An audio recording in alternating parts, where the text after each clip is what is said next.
नमस्कार, मैं Piyush Chilwal class of politics में आपका स्वागत करता हूं। आज हमारी मुलाकात एक खास शख्सियत से होने वाली है जो आम आदमी पार्टी के प्रदेश उपाध्यक्ष हैं और उसके साथ ही रामनगर विधानसभा सीट से विधायक पद के दावेदार हैं। तो सर, स्वागत है आपका क्लास ऑफ पॉलिटिक्स में। आपका बहुत बहुत धन्यवाद। जी सर, जैसे आप तैयारी कर रहे हैं विधानसभा चुनाव की और इस बीच आपने क्षेत्र का भ्रमण भी किया होगा और आप पहले से भी इसी क्षेत्र में रहने वाले हैं, तो क्षेत्र की समस्याओं से आप अच्छी तरीके से वाकिफ हैं कि क्या समस्याएं हमारे क्षेत्र में हो रही हैं, किस तरीके की प्रॉब्लम्स हैं। तो एक छोटा सा समराइज वे में मैं जानना चाहूंगा कि आपने क्या सोचा है कि उन समस्याओं को हम किस तरीके से उनका निराकरण करें। देखिए, जो मैंने रामनगर विधानसभा की समस्याएं देखी, पहला तो सबसे बड़ी जो समस्या है बेरोजगारी की। पहाड़ से लोग यहाँ पलायन कर रहे हैं और यहाँ से भी फिर जैसे बच्चा 12th करता है या हायर एजुकेशन लेता है, उसके बाद जॉब यहाँ पर उसको नहीं मिल पाती है, फिर वो पलायन करता है। तो मेरा पहला फोकस जो होगा वो टूरिज़्म पे, जो जिम कॉर्बेट पार्क है रामनगर का विश्व प्रसिद्ध, इस पे टूरिज़्म में ज़्यादा से ज़्यादा लोकल युवाओं को भागीदारी मिल सके सरकार से, ऐसा काम करने की मेरी कोशिश रहेगी। और सर, जैसे आपके पॉलिटिकल मॉडल है जो एक दिल्ली गवर्नमेंट का एक मॉडल आप बोलते हैं कि दिल्ली गवर्नमेंट का मॉडल यहाँ लेकर के चलेंगे, ठीक, तो क्या किस तरीके से आप देखते हैं कि क्योंकि उत्तराखंड में दिल्ली मॉडल पूरी तरीके से कारगर नहीं हो सकता है, बिकॉज आप दोनों की ज्योग्राफिकल कंडीशंस देख सकते हैं, बहुत डिफरेंट है, बहुत ज़्यादा फ़र्क पड़ता है इसका। देखिए, पहली बात तो ये है कि जो हमारा व्यवस्था परिवर्तन का नारा है, जो व्यवस्था परिवर्तन की हम बात कर रहे हैं, तो उसमें सीधा सीधा है कि राजनीति ख़त्म करनी है और काम की नीति हो। बिल्कुल, हम उस पर चलना चाह रहे हैं, जिसमें चाहे भ्रष्टाचार की बात हो कि बड़े बड़े जो टेंडर दिए जाते हैं उसमें कई परसेंटेज कमीशन जाते हैं, उसको हम ख़त्म करेंगे। उसके बाद हमारा जो यहाँ पर जो राजस्व है वो ज़्यादा बढ़ेगा और उसी बड़े राजस्व से हम, चाहे आज की तारीख में हम शिक्षा की बात कर लें, स्वास्थ्य की बात कर लें, बिजली पानी की बात कर लें, रोज़गार की बात कर लें, तो उसको बढ़ाने का हम लोग काम करेंगे।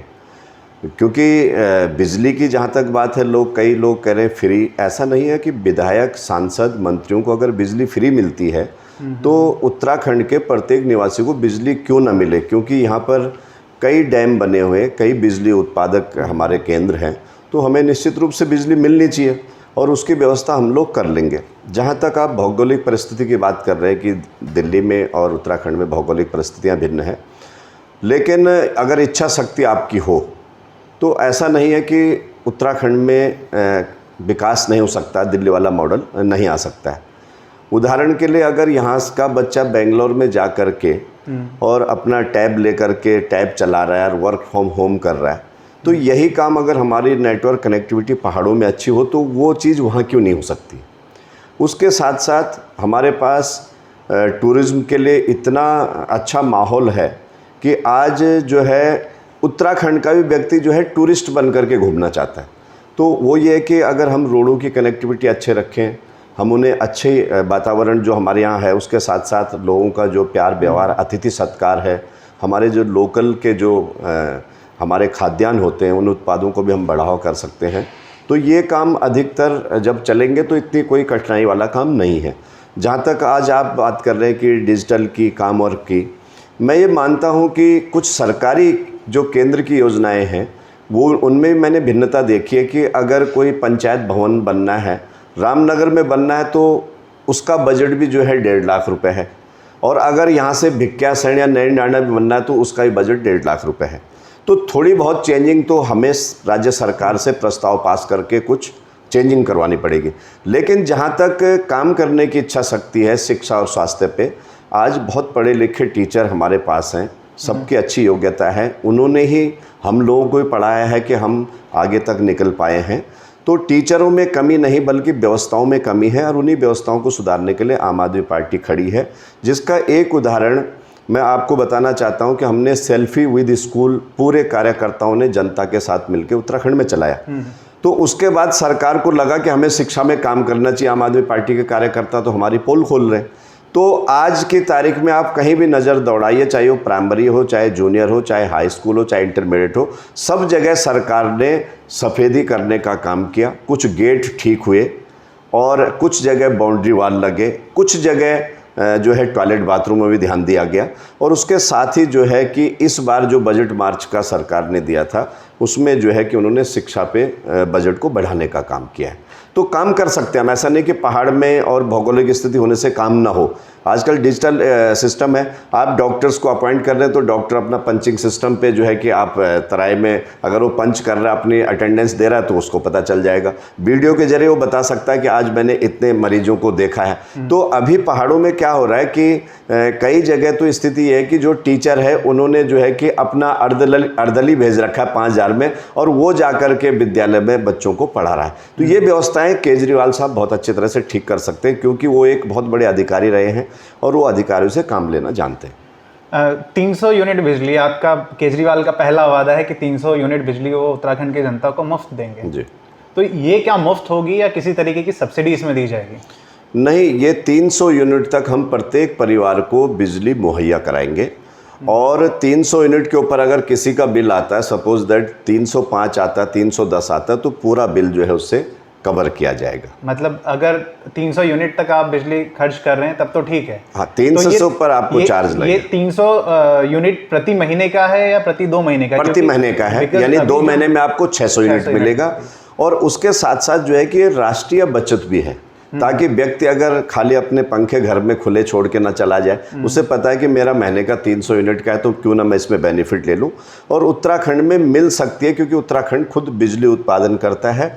सिर्फ सिस्टम में कहीं ना कहीं कमी है। आज भी जो पब्लिक है वो रोज बिजली के दफ्तर में रहती कि मेरा सरचार्ज आ गया, मैंने तो बिल भर दिया था लेकिन पिछला बिल भी जुड़ के आ गया, और उसे खिड़कियों पर घुमाया जाता है और वो निराश होकर के लौटता है। आखिर कोई सुनने वाला नहीं है। एक बड़ी समस्या है, देखिए हम बिजली का बिल भरने के लिए पूरी तरीके से तैयार है, हमने जितना खर्च किया है हम उतना तो दे देंगे, लेकिन उसके अलावा जो बिजली के बिल के साथ एक फिक्स चार्ज जुड़ के आते हैं, तमाम तरीके के सरचार्ज जुड़ के आते हैं, आपकी पार्टी का उसमें क्या स्टैंड रहेगा? क्या वो खत्म किए जाएंगे या जो जैसे चल रहा है वैसे चलते रहेंगे? नहीं, हमने तो जीरो बिल लाने की कोशिश की है।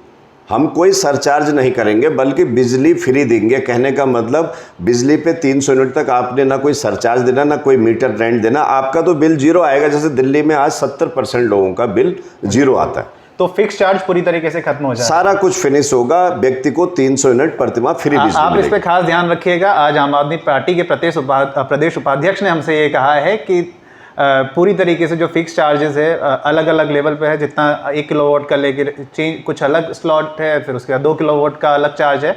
तो आज हमारे साथ कह रहे हैं कि किसी तरीके का जो मीटर आपके बिजली के बिल में जो फिक्स चार्जेस लिखा होता है वो नहीं होगा, तो इसको ध्यान में रखिएगा। लेकिन एक बहुत बड़ा सवाल है, आज आप जानते होंगे कि उत्तराखंड से बहुत सारे लोग हैं जो दिल्ली में रोजगार के लिए जाते हैं, बतौर किराएदार वो वहाँ पे रहते हैं, लेकिन किराएदारों से 8 रुपये यूनिट वहाँ लिया जाता है। आप इस बारे में अच्छी तरीके से वाकिफ होंगे, लेकिन आपकी सरकार ने वहाँ पर इस मसले पर कुछ भी नहीं किया कि भाई जब मकान मालिक अगर फ्री बिजली का फ़ायदा उठा रहा है तो वो बेचारा किराएदार, उसको क्यों नहीं फ्री बिजली मिले। अब आपकी सरकार वहाँ एक किराएदार के लिए कनेक्शन लेकर के आती है कि भाई किराएदार कनेक्शन के लिए अप्लाई करे। किराएदार कनेक्शन के लिए तभी अप्लाई कर पाएगा जब मकान मालिक एनओसी देगा।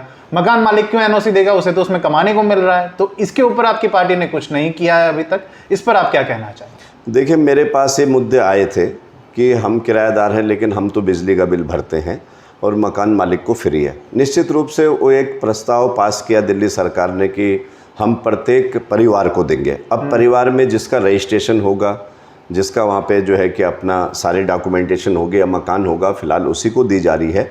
लेकिन ये मुद्दा मैंने अपने माननीय प्रभारी दिनेश मोहनिया जी के पास रखा है, जो दिल्ली संगम बिहार से विधायक भी हैं, हमारे प्रभारी भी हैं, कि आप इस बात का भी देखें। तो शायद इस पर दिल्ली सरकार कुछ चर्चा करने वाली है कि कैसे हम किराएदारों को भी सब्सिडी बिजली में दे सकें।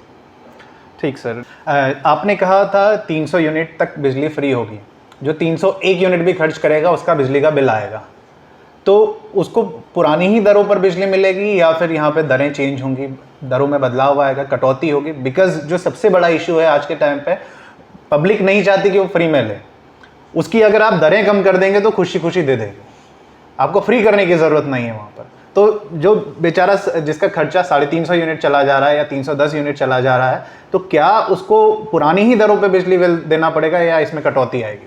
देखिए, जहाँ तक आप सीधा सवाल ये है कि पैसा कहाँ से आएगा। फ्री कौन नहीं लेना चाहता है? फ्री सबसे पहले फ्री लेने के लिए तो लोग विधायक बनते हैं, फ्री खाने के लिए तो लोग मंत्री बनते हैं। अपने परिवार का भरण पोषण के लिए और अपने बेटे की नौकरी जिस प्रकार से यहाँ उत्तराखंड में हो रहा है, या अपने बेटे को विधायक बनाने के लिए जो काम हो रहे हैं, ये सब फ्री वाला सिस्टम है। लेकिन वो लोग सोचते हैं हम जागरूक हैं, तेज है, लेकिन आज सोशल मीडिया के ज़माने में वोटर भी तेज है।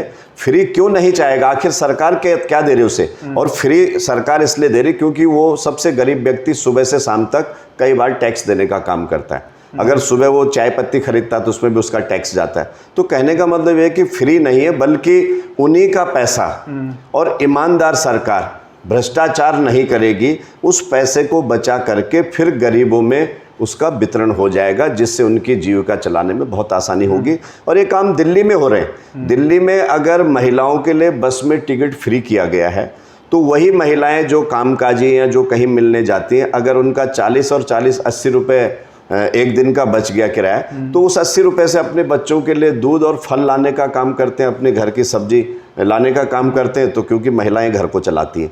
तो ये अच्छा काम है केजरीवाल साहब का, इसमें कोई दो राय नहीं है, क्योंकि सरकारों में बहुत ज़्यादा भ्रष्टाचार है। PWD विभाग में उत्तराखंड में 13 से 15% जाता है। आप समझ लीजिए अगर 5 करोड़ की रोड बन रही है तो 75 लाख रुपए सीधा सीधा कमीशन चला गया। अगर वो 75 लाख रुपए कमीशन ना विधायक लेगा, ना मंत्री लेगा, ना मुख्यमंत्री लेगा, तो उसी से हम सब्सिडी देने का काम करेंगे। नहीं, सवाल मेरा वही, बिजली की दरें कम होंगी कि नहीं होंगी? बिजली की दरें, उस पर भी काम होगा। पहले तो जो आम अमूमन व्यक्ति है, जो एक परिवार है, मुझे नहीं लगता कि वो 600 यूनिट से ज़्यादा खर्च 1-2 महीने में कर लेगा। फिर बिजली पे पूरी बातें होंगी, मतलब 300 यूनिट तक की, आप उसके ऊपर नहीं जा रहे हैं? उसके ऊपर तो चार्ज लगेगा। देखो जो नहीं, कम, हम तो कटौती की बात कर रहे हैं ना, कि बिजली की जो मौजूदा दरें बहुत ज़्यादा हैं। आप खुद बिजली का बिल भरते होंगे, तो हम ये कह रहे हैं कि उसमें कटौती कितनी होगी? क्या हम उसमें कटौती देखेंगे? चिलवाल जी, ये तो आपको मानना पड़ेगा कि मैं एक जनसाधारण व्यक्ति हूँ। मैं कभी MLA नहीं रहा, कभी मंत्री नहीं रहा, मैंने इतना वर्क तो नहीं किया विधानसभाओं में। लेकिन जो हमारे राष्ट्रीय नेता आदरणीय अरविंद केजरीवाल जी ने घोषणा की है, निश्चित रूप से उस वादे के साथ मैं अपने आप को प्रतिबद्ध करता हूं कि मैं भी उस वादे के साथ हूं, और उसमें काम करने के लिए जी जान लगाएंगे। जो अच्छा उचित हो सकता है वो हम बिजली और हर चीज़ में काम करने का काम करेंगे। हम ये गवर्नेंस का मॉडल देखते हैं, इसमें लेकिन रोजगार नहीं दिखाई देता है। केजरीवाल सरकार अपनी सारी उपलब्धियां दिखाते हैं, लेकिन रोजगार के सवाल पर वो भी चुप्पी साध लेते हैं कि हमने कितना रोजगार दिया। अभी तक इस तरीके का कोई आंकड़ा दिल्ली सरकार ने पब्लिक डोमेन में नहीं रखा, और ना ही वो उसे चुनाव में उठाते हैं। तो क्या रोजगार का सवाल इतना छोटा है कि इसको छोड़ दिया जाता है हर चुनाव में? नहीं, ऐसा नहीं है। जहाँ तक आपने एजुकेशन की बात की है, वाकई में जो हमारे डिप्टी CM हैं दिल्ली में, मनीष सिसोदिया जी, और शिक्षा का चार्ज भी उनके पास है। दिल्ली में शिक्षा में ऐतिहासिक काम हुआ है, और चाहे बिल्डिंग का इंफ्रास्ट्रक्चर से ले लीजिए आप, कंप्यूटर लैब ले लीजिए आप, स्विमिंग पूल तक सरकारी स्कूलों में बने हुए हैं। और उसके साथ साथ लोग खुश हैं, और लोगों ने यहाँ तक कि हमारे जो कम से कम 3 या 4 MLA हैं, उन्होंने अपने बच्चे पब्लिक स्कूल से निकाल करके सरकारी स्कूल में डालने का काम किया है। अब आते रोजगार की बात। हमारे चाहे DLED किए हुए लोग हो, चाहे शिक्षा मित्र हो, पहली सरकार दिल्ली की ऐसी है कि जो शिक्षा मित्रों को एक सरकारी टीचर के बराबर सैलरी दे रही है। ये भी रोजगार में एक अच्छा कदम है। हमने जब कोविड हुआ था, लोग डर के मारे दिल्ली से निकल लिए थे, फिर हमने जो है एक रोज़गार पोर्टल अपना बनाया। उसमें हमने जो वहाँ पे उद्योग हैं, जो वहाँ पे बड़े बड़े मॉल हैं, शोरूम हैं, उन मालिकों को जोड़ने का काम किया। और इधर से हमने बेरोज़गारों को कहा कि आप पोर्टल में जॉब सर्च करिए, ये वाली आपके पास मिलेगी। तो ऐसा नहीं है, दिल्ली में रोज़गार बहुत है, और दिल्ली सरकार भी अपने स्तर से काम कर रही है। कुछ मजबूरियाँ हैं, ये आपको मानना पड़ेगा, और मैं जनता से भी कहना चाहता हूँ कि ये मानना पड़ेगा आपको कि आज दिल्ली में लोग जो है तालाब दिखा करके प्लास्टिक की बाल्टियाँ चला रहे हैं, कोई नाव चला रहा है ये दिखाने के लिए कि दिल्ली में जो है पानी भर गया। लेकिन उन लोगों को और जनता को उत्तराखंड में बताना चाहता हूँ कि दिल्ली में जो पानी निकासी का है, जो सफाई का है, ये सारा कार्य जो है MCD के तहत होता है, और MCD में भारतीय जनता पार्टी की सरकार बैठी हुई है। वहीं दिल्ली में जहाँ रोज़गार की आप बात करेंगे तो हमारे पास DDA नहीं है, हमारे पास पुलिस डिपार्टमेंट नहीं है, हमारे पास ज़मीन जो लैंड है उसका हमारे पास अधिकार नहीं है। उसके बाद भी जो है अगर बड़ा बजट होता है तो उसको हमें राज्यपाल से अनुमति लेने के लिए बाध्य होना पड़ता है, और केंद्र में जो है केंद्र की सरकार बैठी हुई है। उसके बावजूद भी अगर एक पढ़ा लिखा ईमानदार व्यक्ति जिसने मदर टेरेसा के NGO में काम किया, जो है कि IRS रहा हो, जिसने टाटा स्टील में काम किया, जिसने खड़गपुर से IIT की हो, एक ईमानदार व्यक्ति लोगों को शिक्षा, स्वास्थ्य, बिजली, पानी, रोज़गार इतने अच्छे स्तर पे देने का काम कर रहा है। और जब 2013 में उन्होंने सत्ता संभाली थी शीला दीक्षित जी के जाने के बाद, तो 25,000 करोड़ का बजट दिल्ली सरकार का था, जो आज 60,000 करोड़ क्रॉस करने वाला है। तो निश्चित रूप से आमदनी बढ़ाई है, इसीलिए जो है कि बिजली पानी फ्री देते हुए भी और सरकार का बजट कहीं से कर्जा नहीं ले रहे हैं। DDA जो MCDA और जो केंद्र सरकार है उसके बीच में काम करके फिर प्रॉफिट में जा रहे हैं। गैस टीचर्स को इसी साल 19 अप्रैल 2021 के एक नोटिफिकेशन में बाहर कर दिया गया है। दिल्ली सरकार का नोटिफिकेशन है, मेरे पास नोटिफिकेशन भी है। और 20,000 लोगों को ऐसे वक्त में नौकरी से निकालना जब सबसे ज़्यादा नौकरी की उन्हें ज़रूरत थी, कहीं प्राइवेट स्कूल्स में भी उन्हें इस वक्त में नौकरी नहीं मिल सकती थी। तो क्या ये फैसला दिल्ली सरकार का गलत नहीं था कि 20,000 लोगों को आपने एक साथ नौकरी से बाहर कर दिया? देखिए, ये मेरी नोटिस में तो है नहीं। निश्चित रूप से आपने इस बात को किया, तो आप जो नोटिफिकेशन आपके पास आया हो आप मुझे देने का काम करें। माननीय मनीष सिसोदिया जी से मैं इसमें पर्सनली बात रखूंगा, और मेरे हिसाब से कुछ ना कुछ सरकार की कोई योजना या कोई बात होगी। नहीं तो दिल्ली सरकार तो बिल्कुल प्लानिंग से काम करे। वो भी शिक्षा में, जहां अमेरिका और विदेश तक शिक्षा नीति को सराह रहे हैं, तो वहां पे हम किसी को बेरोजगार करने का काम शायद न करें। लेकिन मुझे इसके बारे में बहुत ज़्यादा जानकारी नहीं। इसी शिक्षा से, इसी एजुकेशन सिस्टम से एक सवाल और मेरा निकाल करके मैं बाहर लाया। जब मैं रिसर्च कर रहा था तो मैंने देखा कि कोविड लॉकडाउन जब पहला लगा था, फर्स्ट लॉकडाउन जो लगा था, उस लॉकडाउन के दौरान Delhi government mid day meal बच्चों को नहीं प्रोवाइड कर पा रही थी। आपको राशन तो उन्हें पहुंचाना चाहिए था या किसी फॉर्म में DBT के तौर पे आप उन्हें पहुंचाते, लेकिन दिल्ली सरकार ने अपनी तरफ से कोई कोशिश नहीं की। और कोशिश कब की? जब महिला एकता मंच उन्हें दिल्ली हाईकोर्ट लेकर के आया। दिल्ली हाईकोर्ट में उन्होंने इस सवाल को उठाया। दिल्ली हाईकोर्ट ने सरकार से कहा कि या तो आप राशन पहुंचाइए या फिर राशन के बदले में आप उनको पैसा दीजिए। तो जब राशन देने की बात आई, तो राशन देने की बात पर भी दिल्ली सरकार ने 2.5 रुपये प्रति किलो के हिसाब से पब्लिक को, जो स्टूडेंट्स थे उनके अकाउंट्स में पैसे डाले। आप मुझे ये बताइए सर, 2.5 रुपये किलो में चावल कहाँ मिल जाता है? 30 रुपये किलो हर दुकान में मिल जाएगा, कम से कम चावल आज खा रहा होगा, तो 2.5 रुपये किलो का चावल कहाँ से मिलेगा? देखो, जो दिल्ली की शिक्षा नीति है, इस शिक्षा नीति की मैंने जैसे पहले भी कहा कि देश विदेशों में बड़ी चर्चा हो रही है, और बहुत व्यवस्थित तरीके से दिल्ली का शिक्षा मॉडल जो है लोग अपनाने जा रहे हैं। और यहाँ तक कि दिल्ली सरकार जो अपने टीचर हैं उनको कई बार विदेशों में विजिट कराती कि वहाँ की जो शिक्षा नीति आप भी उसको ग्रहण करें, उसके बाद बच्चों को देने का काम करें। जहाँ तक मिड डे मील की बात है, या जो ये आपके कुछ एक आध स्कूल में अगर कहीं पे हुआ हो तो ये मैं नहीं कह सकता हूँ, लेकिन शिक्षा व्यवस्था तो दिल्ली के बराबर कहीं है ही नहीं। और उसी दिल्ली मॉडल को हम उत्तराखंड में भी लाना चाहते हैं। ये सर, ये वेरीफाइड फैक्ट है। मैं कोई भी सवाल पब्लिक डोमेन में आपसे इस तरीके देखिए, कई बार क्या होता है ना कि सर्जिकल स्ट्राइक को बीजेपी वाले, हो सकता है बीजेपी वालों ने कोई आपको तथ्य दे दिया हो, तो उसको मैं देख लूँगा उसमें सच्चाई भी है या नहीं है। क्योंकि बीजेपी वाले काट छांट करने में और लेटर देने में, जैसे एक हमने जो व्यक्ति था मिंटो ब्रिज में, जो हमारा एक आदमी था पहाड़ का, वो अपने टेम्पू से दब गया था। तो देखिए उसमें क्या हुआ कि जब दिल्ली सरकार ने 10 लाख रुपए दिए, तो बीजेपी के जो हमारे सांसद है बड़े भाई अनिल बलूनी जी, उन्होंने पूरे उत्तराखंड के अखबारों में छपा दिया कि अनिल बलूनी ने जो है राज्यपाल से 10 लाख रुपए स्वीकृत करा के उस व्यक्ति को पहुंचा दिए। और उसके बाद जब हमें इस बात का यहाँ पता चला, तो खुद हम और अध्यक्ष जी जाकर के आदरणीय केजरीवाल साहब के पास गए, 10 लाख का चेक लेके आए और उनके परिवार को हमने सौंपने का काम किया। तो जो कुछ तथ्य आपके पास है, शायद बीजेपी IT सेल इस काम को करता है। नहीं, ये बीजेपी IT सेल का नहीं, मैंने कोर्ट का ऑर्डर है, मैंने प्रूफ दे दिया। ये लोग जो है पत्थर को दूध पिला देते हैं और कहते हैं गणेश पैदा हो गया। अभी इनका भाजपा का आपने सांसद देखा, जो जागेश्वर धाम में जाकर के हमारे जो भगवान सिंह भट्ट जी, उनको कल उसने 2-3 थप्पड़ मारे हैं, कोविड काल की जहाँ तक आप बात कर रहे हैं। और उसके बाद जो भाजपा हिंदू हितैषी की बात करती है, और जागेश्वर धाम जैसा जो हमारा पौराणिक स्थल है, देश विदेश से लोग आने का काम करते हैं शांत प्रिय माहौल में, और वो रात को वहाँ 7-8 बजे घूम रहे हैं, और अगर हमारी मंदिर समिति उन्हें टोकती है और उस पर वो हाथ उठाने का काम करते हैं, बहुत गलत बात है। मैं इस बात की निंदा करता हूँ। तो भाजपा कुछ भी कर सकती है और भाजपा अभी भी नहीं सुधर रही। नहीं, खैर ये भाजपा के सवाल नहीं, मेरे सवाल हैं। पलायन रोकने के लिए आपके पास क्या स्ट्रेटेजी? देखिए, पिछली सरकारें विफल हुई हैं, 1600 गांव आज उत्तराखंड के खाली हो चुके हैं। हम नहीं चाहते कि अगले 5 सालों में ये 1600 आंकड़ा बढ़ करके 3200 गांव पहुंच जाए।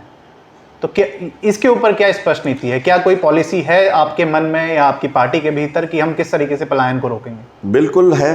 हमने एक चीज़ मैंने अपने जो ज़िंदगी में अनुभव किया है, क्योंकि मैं भी पहाड़ से निकल के यहाँ पे आया हूँ, दिल्ली भी रहा हूँ, उसके बाद अब आज यहाँ पे परिवार सहित रह रहा हूँ।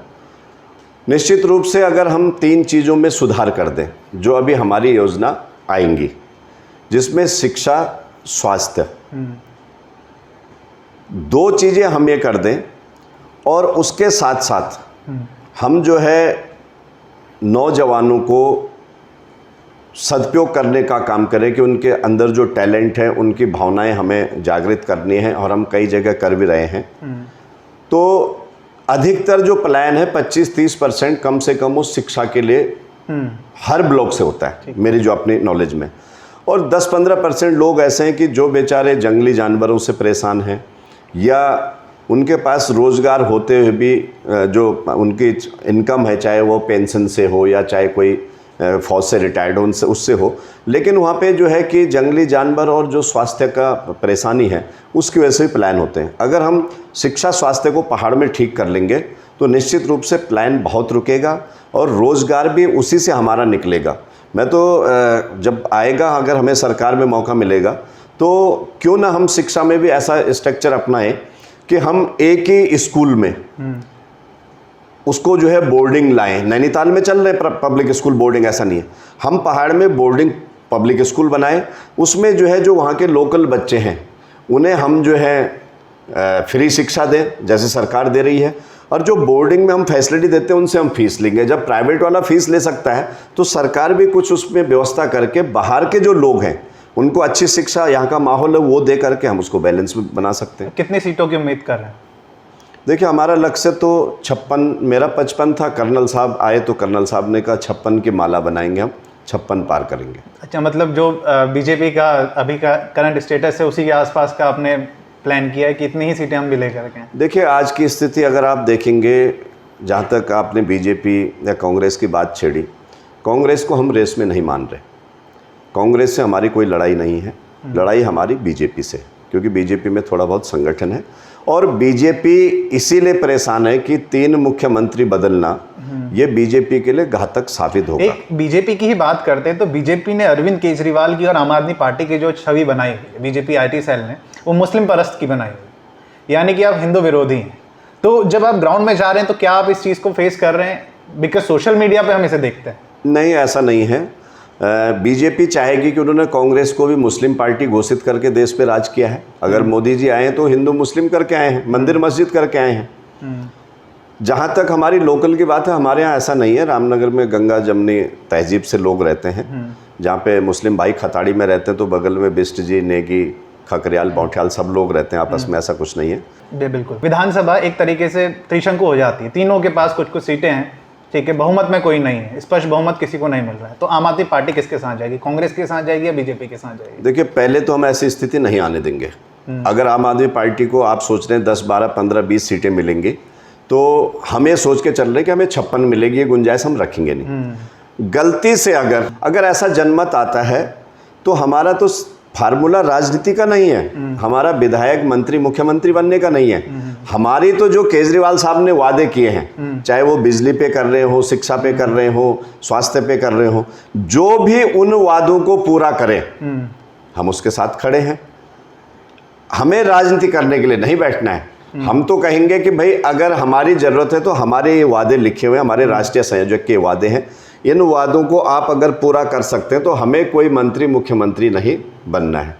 और अगर आपको लगता है कि आप नहीं कर सकते तो हमें सरकार चलाने दीजिए। हमारे पास नीतियाँ, हमारे पास बड़ी विजन, बड़ी सोच का व्यक्ति है, जिसने दिल्ली में 2013 में 28 सीट, 2015 में जो है कि 67 सीट और 2020 में अमित शाह और मोदी लहर चल रही पूरे देश में, वो गली गली पर्चे बांट रहे, घूम रहे, उसके बाद 62 सीट ले आए। यही शाहीन बाग कराने वाले बीजेपी के लोग, यही इन्होंने ही शाहीन बाग उत्पाद मचाया था और ये ध्रुवीकरण करना चाह रहे थे। लेकिन केजरीवाल साहब को इनका एक एक विजन पता है कि ये करना क्या चाहती है।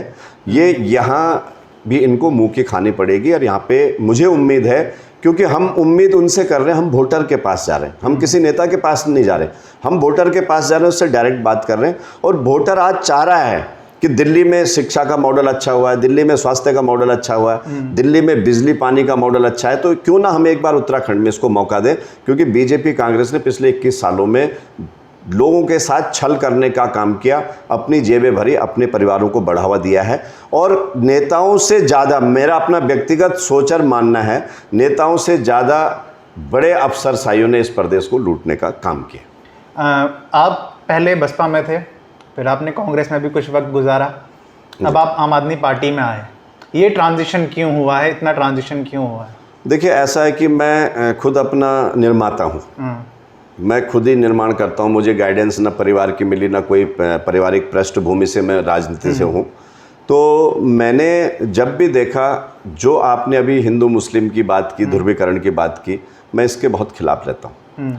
मायावती जी का शासन मुझे बहुत अच्छा लगा था, और मायावती जी ने कहा था कि भाई हाथी नहीं गणेश है, ब्रह्मा विष्णु महेश हैं। और मैं ही अकेला नहीं, बल्कि पूरे उत्तर प्रदेश की राजनीति, जिस उत्तर प्रदेश से हम निकल के आए हैं, उस पूरे उत्तर प्रदेश में एक बहुत बड़ी लहर चली थी, जिसमें सतीश चंद्र मिश्रा हो गए या अन्य हमारे जो ठाकुर नेता हैं, सब लोग हम जुड़े थे, हम लोग भी जुड़ गए। और क्यों नहीं जुड़ते, उस टाइम भी मायावती का शासन अच्छा था, अधिकारियों पे पकड़ थी, इसी सोच के साथ में मायावती जी से जुड़ा था।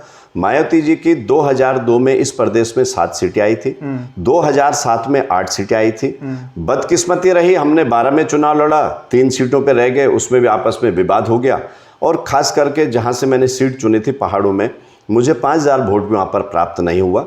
मैंने पहले ही घोषणा कर रखी थी कि मैं इसको छोड़ दूंगा। अब रही बात फिर कांग्रेस में जाने की, कांग्रेस में रहने की, तो कांग्रेस में तो आज लोगों को विश्वास नहीं रह गया। मैं अकेला नहीं हूँ ऐसा। अगर कांग्रेस में मैं काम कर रहा था सतपाल महाराज जी के साथ, वो जो है बीजेपी में चले जाते हैं। मैं हरक सिंह रावत जी के साथ काम कर रहा था, वो बीजेपी में चले जाते हैं। मैं टीपीएस रावत जी के साथ काम कर रहा था, वो बीजेपी में चले जाते हैं। मैं बीजेपी में इसलिए नहीं जाता कि बीजेपी अगर ध्रुवीकरण की राजनीति छोड़ दे तो कोई दिक्कत नहीं है। हमें ये देश सेकुलर है, लोकतंत्र में हमें विश्वास करना चाहिए, हमें सर्वधर्म सर्व समाज को साथ लेके चलना चाहिए। और इसीलिए मैं आज दिन तक बीजेपी से टच भी नहीं होता हूँ। ओके तो मतलब भविष्य में ये ट्रांजिशन बीजेपी की तरफ हो सकता है? नहीं, मेरा ऐसा कुछ नहीं। मेरी राजनीति आखिरी है, आम आदमी पार्टी ठीक है, ऐसा नहीं है, पार्टी बदलने का नहीं है। आज मैं बताऊं, मेरा बहुत ज़्यादा शौक नहीं है कि मैं विधायक बन जाऊंगा तो पता नहीं मेरे सपने क्या होंगे क्या नहीं होंगे, मैं हार जाऊंगा तो मेरे सपने, मैं रोऊंगा या मैं परेशान होऊंगा, मेरा ऐसा नहीं है। मैं जो काम कर रहा हूँ समाज के लिए कर रहा हूँ, अपनी स्वेच्छा से कर रहा हूँ, अपना ईमानदार जो मैंने पैसा कमाया उसके जो मेरे पास बन पड़ता है मैं उसको करता रहता हूँ। आज दिन तक पूरे रामनगर में या दिल्ली में कोई व्यक्ति ऐसा नहीं कह सकता भी शिशुपाल रावत ने मेरा ये देना है, मेरा ये लेना है। मैं अपने हिसाब से चलता हूँ, अपनी गुंजाइश से चलता हूँ। जहाँ तक मेरी पार्टी की बात रही, पार्टी का हमारा विजन, और केजरीवाल साहब के साथ मुझे 1 साल से ऊपर का काम हो गया करते हुए, 1 साल से ज़्यादा हो गया।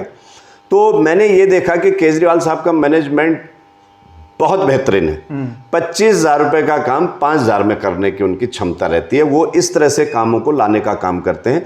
और इसीलिए आज जितना भी युवा है, जो युवा है वो ललक करके देख रहा है कि जो मोदी जी ने 2 करोड़ नौकरियां प्रतिवर्ष कही थी तो मुझे तो मिली नहीं, पड़ोस में पूछता उसे भी नहीं मिली। तो आज युवा जो है केजरीवाल की तरफ देख रहा है कि केजरीवाल अगर इस देश को चला सकता है तो केजरीवाल चला सकता है। और शायद क्या अब तक केजरीवाल के मजबूत होने से हमें भी रोजगार मिलेगा। और उसी परिप्रेक्ष्य में चाहे दिल्ली में बसें जो महिलाओं के लिए यात्रा फ्री की है, चाहे बिजली पे सब्सिडी हो, चाहे पानी पे सब्सिडी हो, चाहे शिक्षा स्वास्थ्य पे सब्सिडी हो, इसी सब्सिडी को देखते हुए उत्तराखंड में भी महिलाएं अधिकतर आम आदमी पार्टी में जुड़ रही है। आपने अभी कही कि भाजपा से लोग छिटक रहे हैं। भाजपा के जो लोग छिटक रहे हैं वो कांग्रेस में नहीं जा रहे हैं, बल्कि भाजपा के जो लोग छिटक रहे हैं वो आम आदमी पार्टी में आ रहे हैं। और आम आदमी पार्टी उन लोगों को स्वीकार करती है जो ईमानदारी से समाज की सेवा में विश्वास रखते हो, राजनीति न करके बल्कि काम की नीति में विश्वास रखते हो। अभी उत्तराखंड की सरकार कहाँ से चलेगी? देहरादून से चलेगी या दिल्ली से चलेगी? देखिए, इसमें तो कोई संशय नहीं है कि जो भी पार्टियां हैं, चाहे आम आदमी पार्टी है, चाहे बीजेपी है, चाहे कांग्रेस है, शीर्ष नेतृत्व केंद्रीय नेतृत्व हर किसी का होता है और एक बड़ा विजन होता है उनके पास। तो ये तो हम मान करके चलेंगे कि आदेश तो उनके होंगे, लेकिन जो रिसोर्सेस है धरातल पे काम करने का काम होगा। अगर शिशुपाल रावत कोसी नदी के किनारे बैठा है, दाबका के किनारे बैठा है, तो उसे पता है कि हमें खनन नीति में किस तरह का काम करना है। अगर कर्नल अजय कोठियाल जो है कि राष्ट्र सेवा करके, देश की सेवा करके सेना से रिटायर्ड हुए, तो उन्हें पता है कि यहाँ पर जो सेना में हमारा जितने भी फोर्सेस हैं, पैरामिलिट्री है, मिलिट्री है या अदर फोर्सेस जो भी है, CISF है, BSF, जितने भी फोर्सेस आते हैं, उनके परिवारों का कैसे करके भला हो सकता है, कैसे करके रोजगार मिल सकता है। तो ये चीज़ तो हम खुद उत्तराखंड वालों को ही देखना है, जो बीजेपी कांग्रेस में नहीं दिखती है। क्योंकि बीजेपी कांग्रेस में इसलिए नहीं दिखती कि बीजेपी कांग्रेस देखना अभी भी अपने मुख्यमंत्री का चेहरा घोषित नहीं करेंगे, और हमारा जो है कि आदरणीय केजरीवाल साहब बहुत जल्दी जो है कि मुख्यमंत्री का चेहरा दे देंगे कि ये मुख्यमंत्री होना चाहिए, ताकि लोग पहले उस पर अगर कमी लगाने तो बताइए क्या कमी है। और अगर कहेंगे ईमानदार है, स्वच्छ छवि का है, उत्तराखंड का हितैषी है, उत्तराखंड पे जान देने वाला है, राष्ट्र की नीतियों पे चलने वाला व्यक्ति है, तो निश्चित रूप से लोग चुनने का काम मतलब कुल मिलाकर के रिमोट कंट्रोल यहाँ भी रहेगा। जैसे कांग्रेस और बीजेपी में देखते हैं हम कि सुबह मुख्यमंत्री जी आकर के कुछ बयान दे के जाते हैं और शाम को दिल्ली से फोन आता है, तो दिल्ली से फोन आने के बाद तो बयान अगले दिन बदल जाता है। नहीं, तो ये कुछ इसी तरीके का रिमोट कंट्रोल यहाँ भी रहेगा। पूरी राजनीति चेंज दिखेगी, लोग एक बार मौका दें।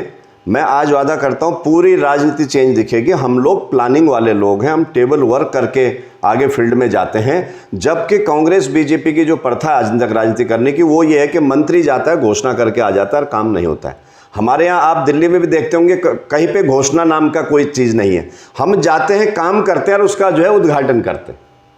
जी, ये सिस्टम। बहुत बहुत धन्यवाद सर, आपने बहुत से हमारे सवालों का जवाब दिया है, और मैं उम्मीद करता हूं कि आने वाले वक्त में आम आदमी पार्टी के लिए उत्तराखंड में ये अच्छा वक्त आएगा, उत्तराखंड के लिए भी ये बेहतरीन वक्त होगा।